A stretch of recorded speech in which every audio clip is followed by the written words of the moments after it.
रहते थे कि हमारी बेटी की शादी कैसे होगी। पता नहीं शादी कैसे होगी इसकी। इसे कुछ सिखाओ। वैसे भी यह बोनी है, हाइट से नहीं तो काम से तो हो सकती है। पल्लवी की माँ पल्लवी को खाना बनाना सिखाने लगती है। जो भी उसके हाथ का बना खाना खाता वो बस उंगलियां चाटता रह जाता। वाह बेटे वाह, क्या खाना बनाया है। देखना तेरी शादी अब किसी अच्छे ही घर में होगी। लेकिन सब उसकी हाइट देखकर मना करते थे। उसके लिए बहुत मुश्किल से एक रिश्ता आया। लड़का भी बौना था, इसी कारण उसकी माँ शादी के लिए राजी हो गई। लड़के का नाम राजेश था। राजेश और पल्लवी की शादी हो गई। पल्लवी गरीब घर से आई हुई थी। उसके घर में चूल्हा था, जिसकी वजह से पल्लवी को कभी भी परेशानी नहीं आई। लेकिन पल्लवी ने देखा कि उसके ससुराल में मॉडर्न रसोई है और पल्लवी का हाथ गैस तक पहुंच नहीं पा रहा था।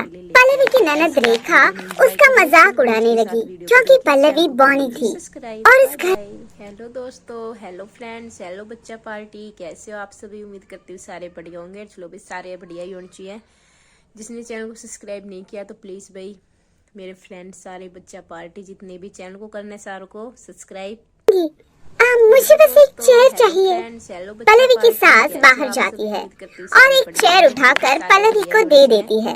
पल्लवी चेयर पर चढ़ती है और खाना बनाने लगती है।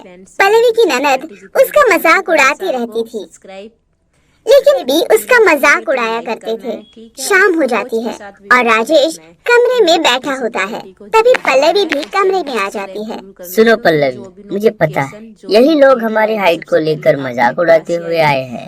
मुझे पता है जी, हम जैसे लोगों के साथ तो ऐसे ही होता है। ये लो माँ जी, मैंने आपके लिए डोसा बनाया है। उतने में पल्लवी की जेठानी कमरे से बाहर आ जाती है। आओ आओ भाभी, डोसा खा लो। डोसा? तुमको पता है ना, मैं सुबह सुबह ये सब नहीं खाती। मुझे सुबह सैंडविच चाहिए होता है। ये सैंडविच कैसे बनाया जाता है? अरे मायके से कुछ सीख के नहीं आई क्या? तुझे यह भी पता नहीं सैंडविच क्या होता है? माँ जी, मैं सीख लूंगी। अगर मुझे सैंडविच नहीं मिला तो मैं आज ब्रेक।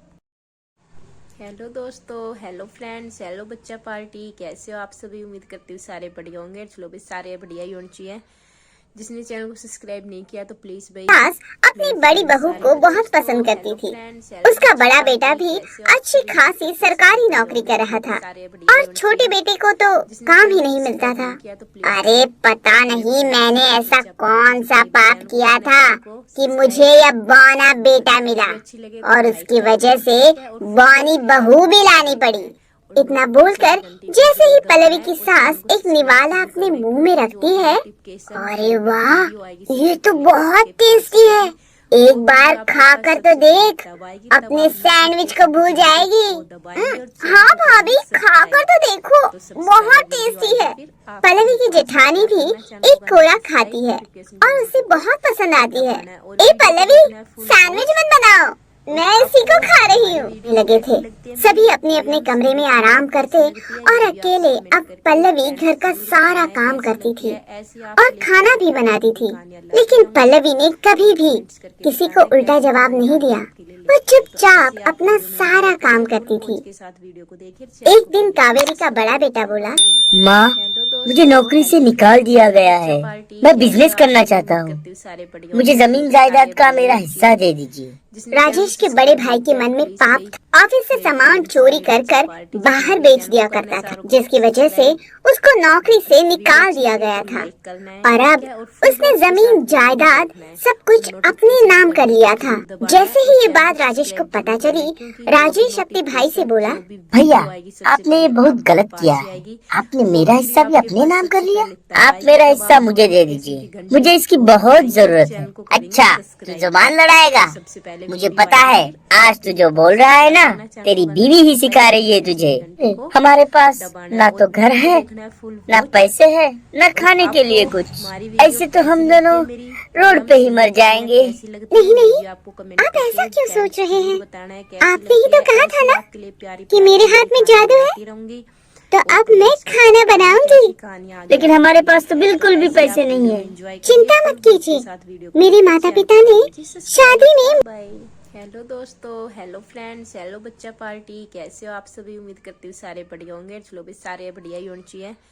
जिसने चैनल को सब्सक्राइब नहीं किया तो प्लीज भाई, मेरे फ्रेंड्स सारे बच्चा पार्टी जितने ले लेते। हेलो दोस्तों, अब हम इस हार को बेच देंगे कैसे हो आप और जो पैसे आएंगे उसमें हम ठेला वगैरह खरीद लेंगे। ठेला खोल लिया। सब्सक्राइब नहीं उन्होंने ठेले का नाम भी बॉनी बहू की रसोई रखा। पल्लवी खाना बनाती और राजेश कस्टमर को बुलाता। आइए आइए, स्पेशल बौनी बहू के हाथ का खाना खाइए। आइए आइए, 50 रुपए थाली, सिर्फ 50 रुपए। लोग जैसे ही पल्लवी के हाथ का खाना खाते वह तारीफ करते करते नहीं थकते थे। वाह राजेश, तेरी बहू ने तो खाना बहुत टेस्टी बनाया है। क्या तू मेरी कंपनी में खाना ऑर्डर कर दिया करेगा? 10 प्लेट। बिल्कुल सर जी, क्यों नहीं। आप मुझे बस एड्रेस बता दे दीजिए, मैं रोज आपके यहाँ 10 प्लेट खाना पैक करवा कर भेज दिया करूँगा। इसी तरह जितने भी छोटा सा होटल खोल लिया था और एक घर भी ले लिया था। और उधर राजेश का बड़ा भाई जुए में सारी चीजें हार चुका था, जिसकी वजह से सब घर से बेघर हो चुके थे। अब वो खाना खाने के लिए दर दर रोड पर भटक रहे थे।